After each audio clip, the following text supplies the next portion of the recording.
Now, this story is found on a book that today we call the Popol Vuh. This book was found in 1500s in Guatemala. It was translated eventually, and now we can have it. We can say that this is like the creation story for the Maya. So it says that in the beginning of days, there's nothing in the world except for motionless water and completely darkness in the sky. There's nothing. There's no stars. There's no sun. There's nothing. So the water is not moving, but the only thing that is alive are these two feather snakes that are flying above the waters. And they are discussing in a way because they were tasked that they needed to create the world. Their names, by the way, were Kukulkan and Tepeu. So these two guys are discussing, and they said we need first the dry land. So in order to create the dry land, they called the monster of the earth, which is emerging from the depths of the water, and it's coming up. Like if it was, imagine a giant reptile, let's say a crocodile, or let's say a turtle. So sometimes the Maya would represent the earth as a turtle with four heads, by the way, as four cardinal points or four corners, right? Now you got now the dry land, and after the dry land was formed, then vegetation was planted. So vegetation was growing.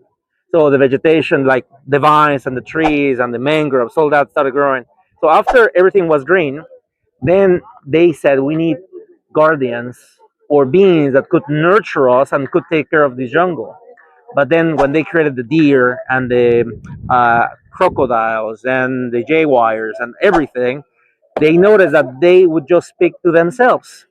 They would not speak to them, so they were not communicating with the gods. They were not feeding the gods or offering anything.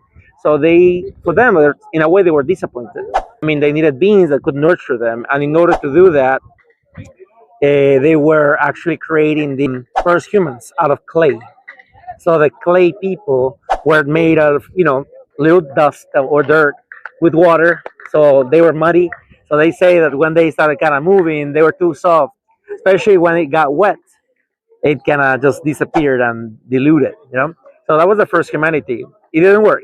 The second humanity, when they make the second humans, they actually make them out of wood. It was a stronger, material, and this material was stiff, and it was too rigid sometimes. So they say that these would not have feelings. They would not pray, and they would not care about their gods. So the second humans were basically useless. So these good-for-nothing second humanity were destroyed by a flood, and this is how they were destroyed. Now, the third time there was a situation because they didn't know what to use. They needed a material in the middle, like